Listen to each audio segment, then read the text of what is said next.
about me and you. And I think to myself, what a wonderful world.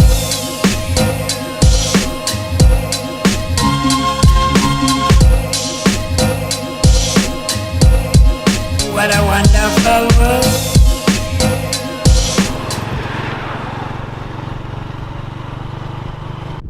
Alright, made it to Siem Reap. I'm a little rickshaw tuk-tuk. Take me to my hotel. Tomorrow I'm gonna go see all of Angkor Wat.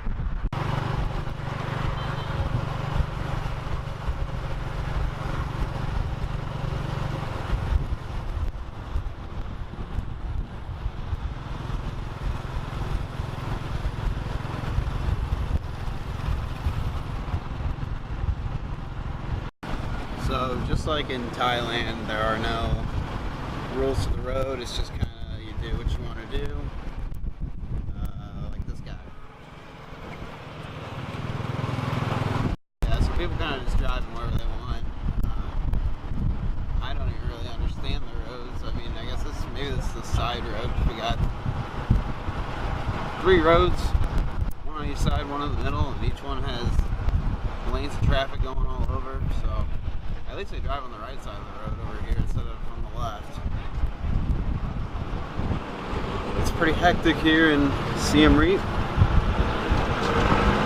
I'm getting pretty hungry, so I need to get a meal in me. All right, so finally made it to my place here in Siem Reap, and I don't think you're gonna believe how much I paid for this place and what you get for your price. So let's do a quick tour. Here's the bathroom. So the toilet and the shower are combined like most Asian countries are. And there's a better view. Pretty nice. Everything feels solid. Sink, toilet, shower. I wonder where this goes. Uh-oh.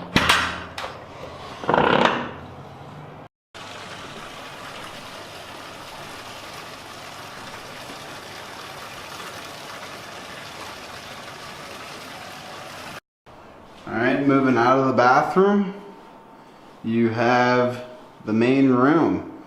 So you get a nice king-size bed with this piece of architecture or artwork, whatever you want to call it, above the bed. Nice brick wall. And the floors are nice. You get a nice big desk, free waters.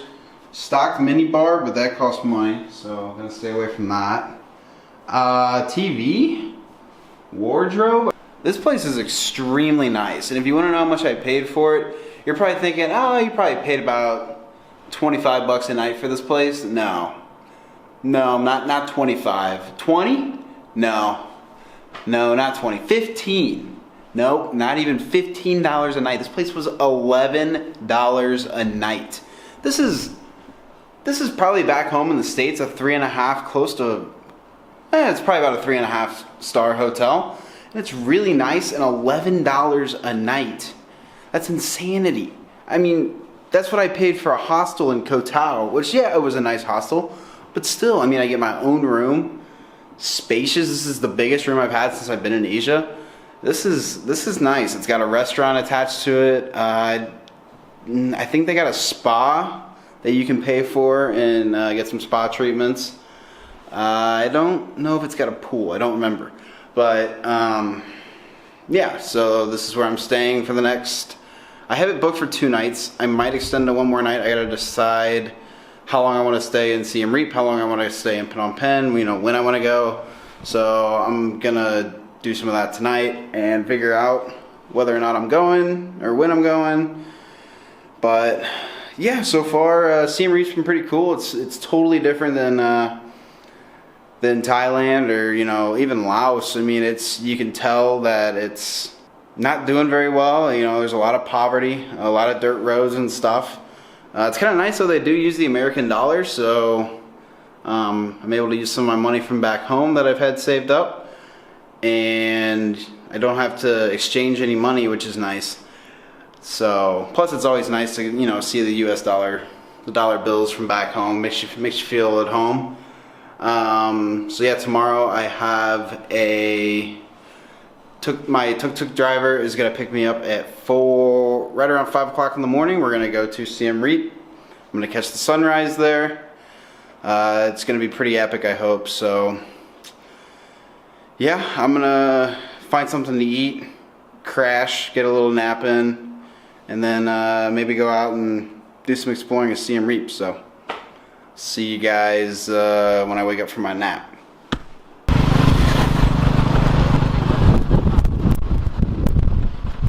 Alright, so currently being taken to a floating village. Apparently. Hopefully it's not a scam, but we'll see what happens since we're in Cambodia. He told me he'd charge me $10 US to go there and back. Doesn't sound like a bad price for me. And then of course I'll have to pay to hire a boat once I'm out there. And I don't know what that's going to cost, so hopefully it's not too much. This is something I've wanted to do, and it seems like a pretty good deal. So we'll see what happens here, though.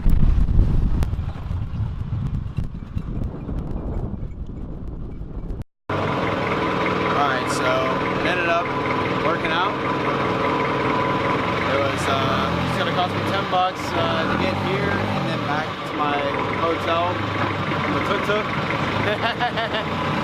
And then $35 to rent the entire boat for myself. Just me and my new friend. So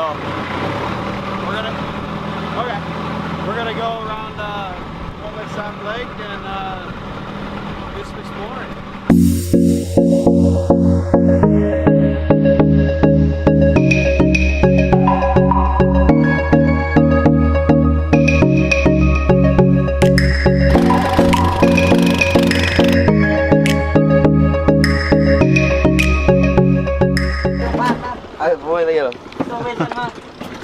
You get eggs beer or What?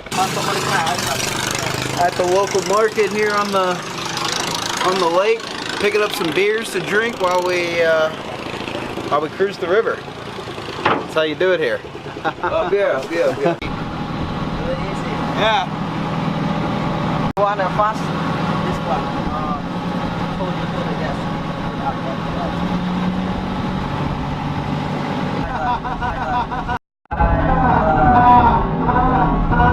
Alright, so for a little bit extra money, I got my friend back here. He's paddling me through the mangroves here. This is quite a sight.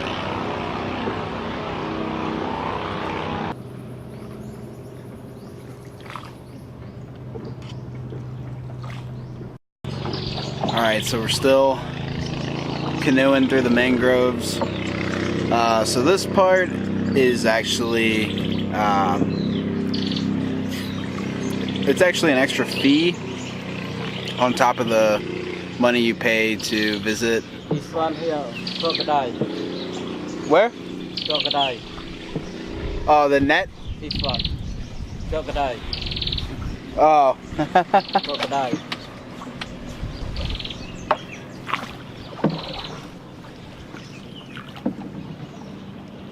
So yeah, this part is extra, but it's definitely well worth it. It's something, it's kind of an experience that you're not probably ever gonna get the chance to do, going through some Cambodian mangroves here. You could potentially see some snakes, some crocodiles apparently. Hopefully we don't see any. I don't like either of those, but no, it's good. It is an extra little bit of a fee, but it's definitely well worth it. The money goes to back into the communities to help out some of the impoverished communities around here near the Tonle Sap Lake. So Yeah, if you ever are out here in Siem Reap and you get the chance to do the floating village tour, I would highly recommend tacking on a little bit extra to do this mangrove tour. I got a mosquito. It's definitely well worth it, and it's really neat.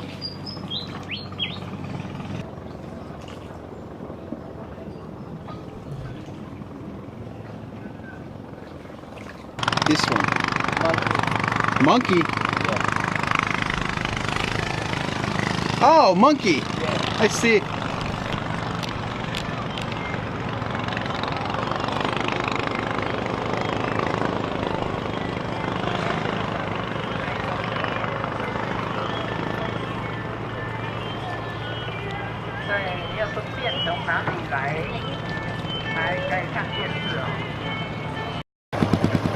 So look at some of the markets and some of the homes here on the lake. So some interesting information that I learned about this floating village. Right now is the high season for the water, so the water is a lot higher than it normally is, and so that allows a lot of the homes and boats and stuff to float upstream up towards the river a little bit.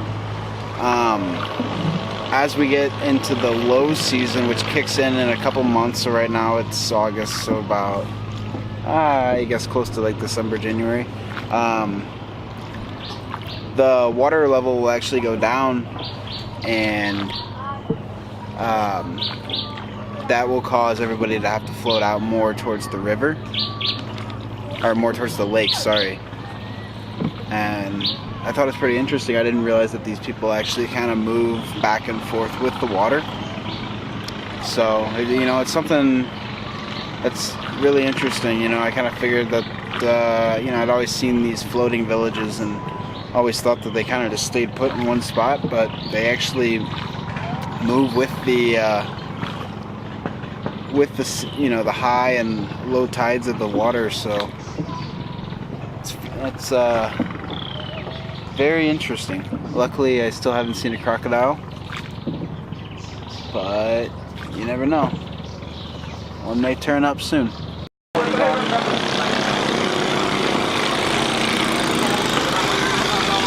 Alright, so now I'm at a crocodile farm thing here. So I want to talk a little bit about this experience. This has been great.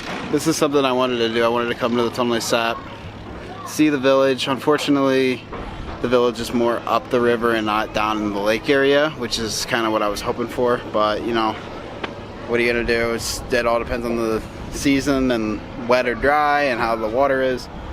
But you gotta be careful whenever you come here, because it is kind of, I wouldn't say scammy, but you know, you pay the money up front for a boat, and then there's other things they try to throw at you to make you pay, and people beg for money, you know, ask for tips, stuff like that. So just know that going in, that you know, you're probably gonna pay the fee to rent the boat, but I mean, just expect to know that you're probably gonna end up paying a little extra too, because you don't want to be that person who doesn't throw a little bit of money. I mean, these people are so, they're in such poverty, and you know, it really is sad, and it's really unfortunate that I have to turn away giving $1 here and there to people, because you know, it really is terrible. But you know, you know, if I were to give $1 to everybody who asked me for $1, I wouldn't have money to be able to travel myself. So just something you want to be aware of whenever you're doing this.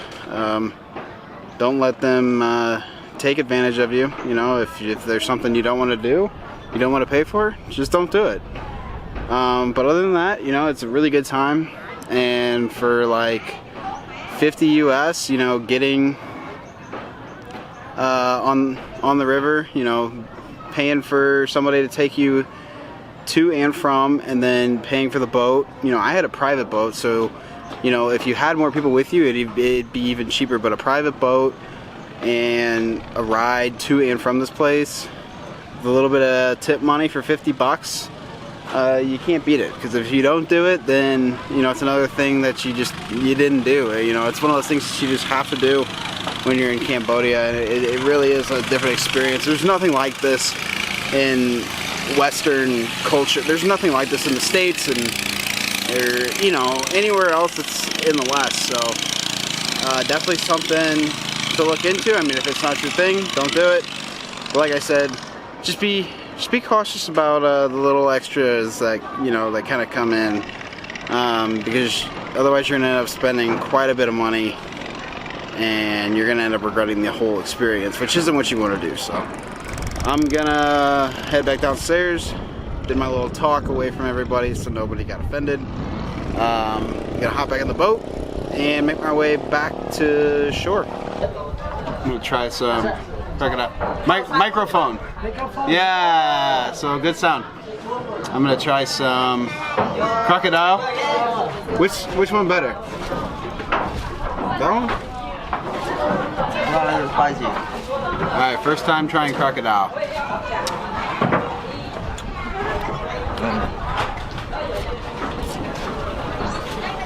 It's chewy. It's okay. Gucci gang, Gucci gang, Gucci gang, Gucci gang, Gucci gang, Gucci gang, Gucci gang.